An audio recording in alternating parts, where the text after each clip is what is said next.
Hi, friends. Today I want to share a new story with you. I hope you enjoy it. The chandeliers lit up the big ballroom with a warm, golden glow. Laughter and music filled the space. Glasses clinked in celebration, and the air smelled like fancy perfume. I walked in, my heels tapping on a shiny marble floor. People stopped talking, heads turned. Whispers spread quickly as everyone tried to figure out if it was really me. At the end of the room, my mother, Eleanor Evans, froze. Her hand shook as she held her glass. Next to her, Alice, her perfect daughter, stood still, her face going pale under all her makeup. But the one I watched closely was Dylan, the groom. His grip tightened on his glass, his knuckles white. His face lost all color. He wasn't shocked. He was scared. I smiled. Congrats, Alice. Her flowers trembled in her hands. Dilly, what are you doing here? Before I could answer, my mom stepped in, her voice sharp but quiet. Leave, now. I tilted my head like I was confused. Why would I? My sweet sister is getting married. Surely you wouldn't kick out family today. Eleanor's lips shook. You're not family, not after. After you kicked me out when I was 17, I cut in smoothly. Good times, huh? I grabbed a glass of champagne from a passing waiter and slowly swirled it. But things change, don't they, Dylan? He still hadn't said a word. His silence almost made me laugh. Hi, Dylan, I said softly. He stiffened. Alice looked between us, confused. Wait, you two know each other. I smiled wider. Oh, sweetie, we don't just know each other. Dylan gulped. Alice looked even more confused, but my mom was already furious. Whatever this is, stop it, now, she hissed. I took a slow sip, letting the pressure rise. But I just got here. The whispers around us grew louder. Some guests stopped talking completely, watching everything unfold. Out of the corner of my eye, I saw Aunt Margaret coming over slowly. She had almost stood up for me that night. Almost. Camila, she said gently. I nodded. Aunt Margaret, it's been a while. Alice finally spoke again. You're ruining my wedding. I laughed. Oh, honey, I haven't even started. Dylan's hands shook. The man who betrayed me so badly back then was now marrying the same sister who left me with nothing. It felt like justice. I raised my glass slowly in a toast. To love, trust, and secrets that don't stay hidden. Dylan looked even paler. Alice's face darkened. I was back, and I wouldn't leave until the truth came out. When Alice grabbed Dylan's wrist and pulled him toward the hallway, I knew this night was far from over. I followed slowly, watching Alice drag Dylan into a quiet hallway, her hand gripping his arm tighter and tighter. Explain, she demanded the moment they were alone. How do you know her? Dylan glanced at me over Alice's shoulder, his face hard to read. He looked back at her, his throat moving as he swallowed. She's no one. I let out a soft laugh, making Alice stiffen. Oh, Dylan, I said, stepping closer. Still lying so easily, even now. Alice looked between us, her eyes wide. Dylan, she asked again, firmer this time. He let out a breath and tried to sound calm. I knew Camila years ago. Just for a short time, before she left. I raised my eyebrow. You knew before you left me. Alice's lips parted slightly, her face full of confusion. Dylan gave me a look that said stop, but I wasn't done yet. Isn't it funny? I said.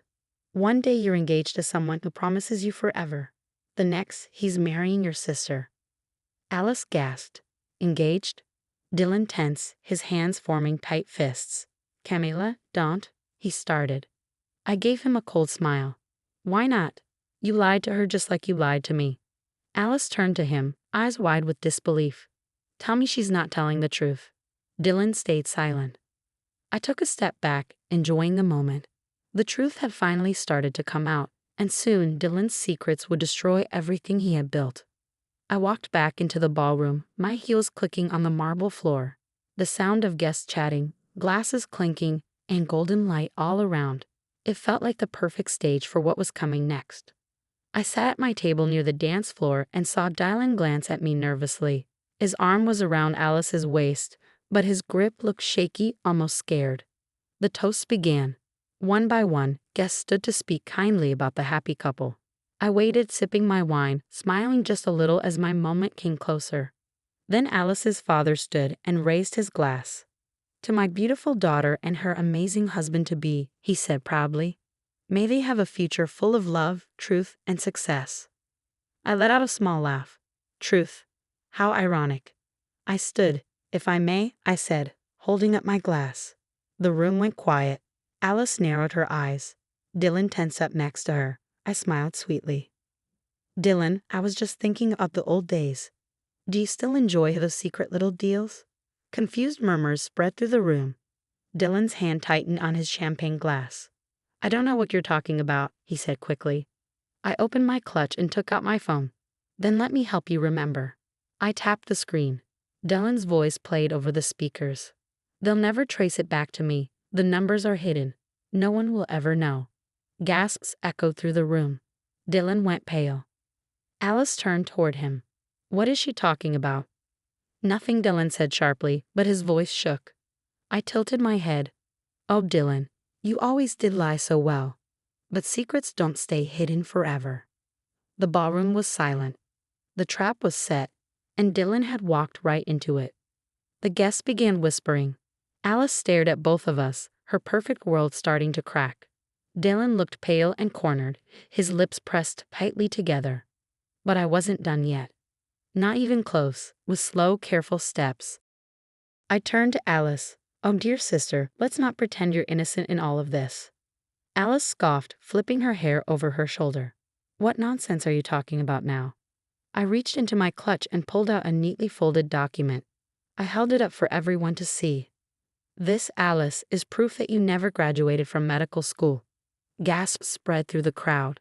Some guests, who had trusted Alice as their doctor, stepped back in shock. Alice's confident smirk faltered. "That's a lie.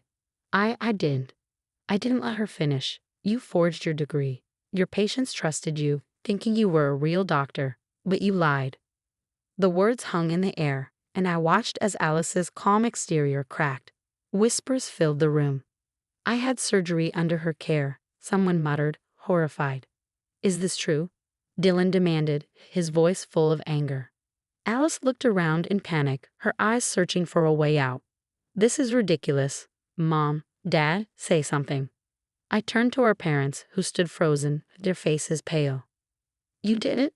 I asked, my voice calm but cutting. "You helped her lie, just like you helped Dylan cover up his crimes." My father stammered. "Camila, this isn't the time." "Oh, I think it's the perfect time," I interrupted. "You kicked me out for being useless, but look at the real frauds here." The tension in the air was thick, suffocating. The family's secrets were exposed, and there was no turning back. The reckoning had begun. The ballroom doors suddenly swung open, and the chatter died. Guests gasped as uniformed officers walked in, their faces serious. The room went silent. Alice went stiff, her fingers gripping Dylan's sleeve. Our mother gasped, her face turning ashen. I stepped forward, feeling steady. "Right on time," I murmured, watching my family's shock turn to fear. One of the officers held up an arrest warrant.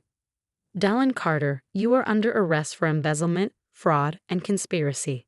Dylan's champagne glass slipped from his hand, crashing to the floor. "What?"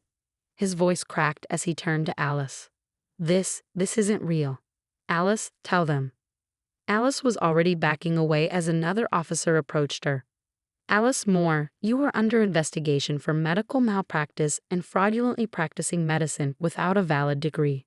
"No, this isn't happening," Alice screamed, her calm facade falling apart. "Camila, you vengeful." "I didn't forge your diploma," I cut in coldly. "You did that yourself." Our father, red with fury, tried to stay calm. "This is a setup. You think you can destroy us." The lead officer turned to him. "Mr. Moore, your financial records are under federal investigation. I suggest you get a lawyer." Our mother collapsed into a chair, sobbing, while Alice and Dylan struggled against the officers as they were led away. Alice turned to me, fury in her eyes. "You'll regret this, Camila." I smiled faintly. "No, Alice. I've never felt freer." As the doors closed behind them, the guests murmured. I wasn't the helpless girl they could throw out anymore. The girl they had abandoned had won, not through revenge, but through the truth. I turned and stepped into the night, my future wide open. "Friends, what do you think of this story?" Leave your thoughts in the comments. Want to hear more? Don't forget to subscribe and hit the bell button so you never miss a video. See you tomorrow.